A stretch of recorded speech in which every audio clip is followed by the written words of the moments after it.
बात करेंगे राजधानी रांची में खुलेआम हुए गोलीबारी की। गोलीबारी इस कदर हुई थी कि लोगों के बीच खौफ व्यक्त हो गया था और ऐसा लग रहा था मानो गैंगस्टर के बीच भिड़ंत हो गई है।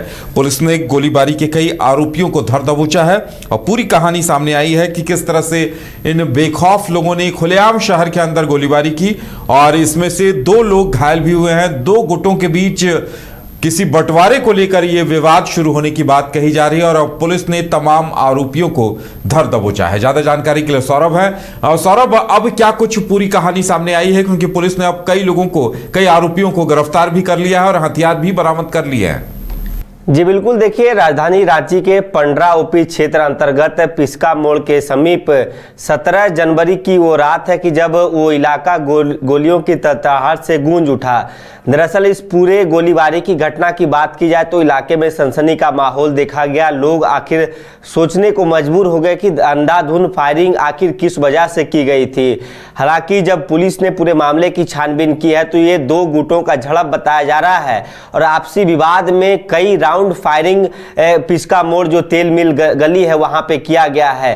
पूरे मामले की यदि बात की जाए तो ये फिर से एक बार राजधानी रांची में गोली इसलिए चली है, ये जमीन का मामला है। दरअसल जमीन के मामले को लेकर आए दिन गोलियां चल रही है और प्रशासन पर सवाल खड़े हो रहे हैं कि आखिर पुलिसिया कार्रवाई किस प्रकार से हो रही है। जो अपराधियों में पुलिस का जो इकबाल है वो कहीं ना कहीं खत्म होते दिख रहा है। रात की ये घटना है कि 17 जनवरी की जब रात थी तो 2 गुटों में आपसी झड़प हुई। आपसी झड़प के बाद कई राउंड गोलियां चलाई जाती है। पूरे मामले की यदि बात की जाए तो रांची पुलिस ने खुलासा करते हुए बताया है कि जमीन विवाद को लेकर ये गोलियां चलाई गई थी। रिंग रोड स्थित 3 एकड़ जमीन को लेकर आकाश सिंह, विकास सिंह जो दोनों भाई हैं, इस गैंग और दूसरे गुट की यदि बात की जाए जो संजय पांडे, रवि यादव और भी उसमें कई लोग शामिल हैं, उन दोनों गैंग के बीच 17 तारीख के दोपहर को ही रिंग रोड में 3 एकड़ जो जमीन है उसको लेकर वहां छोटी मोटी कह सकते हैं कि नोक-झोंक हुई, थोड़ी बहुत लड़ाई झगड़ा हुई और उसके बाद दोनों गुटों के द्वारा आपसी समझौते के लिए एक समय तय किया जाता है और स्थान तय किए जाते हैं कि वो आपस में बैठ के उन पैसों का बंटवारा करेंगे और कैसे लेन देन करनी है उसकी डील फाइनल करनी है।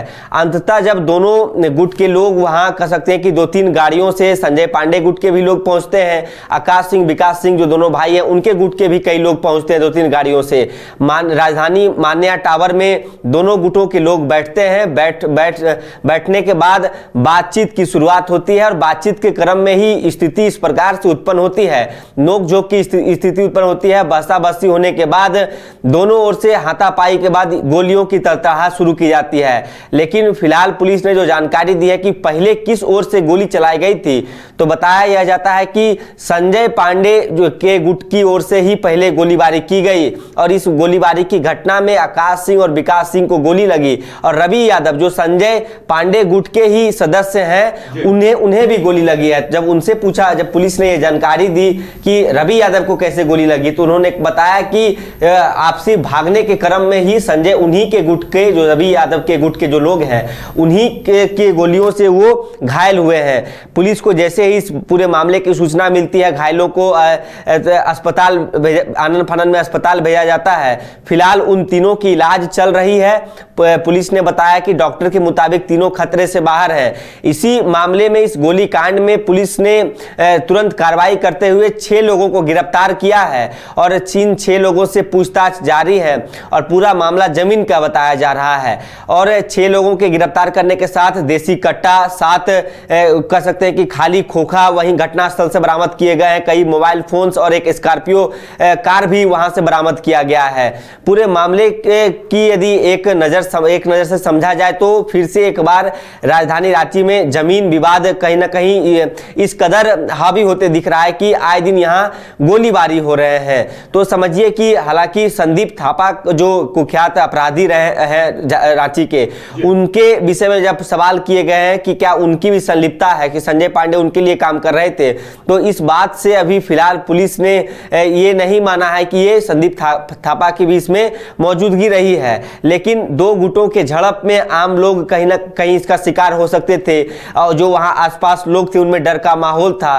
कई खोखा वहां से बरामद किए गए हैं। तो समझना बस यही है कि आखिर क्या पुलिस का इकबाल राजधानी रांची में खत्म हो चुका है, अपराधी बेखौफ हो गए हैं, जमीन को लेकर आए दिन यहां गोलीबारी किए जा रहे हैं। 3 लोगों को जो गोलियां लगी हैं फिलहाल वो खतरे से बाहर हैं। 6 लोग जब गिरफ्तार हुए हैं उनसे पूछताछ किए जा रहे हैं। पुलिस ने कहा है कि अनुसंधान जारी है और आगे इन्हीं से पूछताछ करके जांच करके आगे की कार्रवाई की जाएगी। जी चले तो इंतजार किया जाए कि कब कब इन्हें दबोचा जाता है, किस तरह से इनके ऊपर कार्रवाई होती है, क्योंकि बड़ा सवाल यह है कि राजधानी रांची के अंदर इस तरह से फायरिंग का होना, गोलीबारी का होना कहीं न कहीं ये बताता है कि पुलिस प्रशासन का खौफ इनके अंदर नहीं था।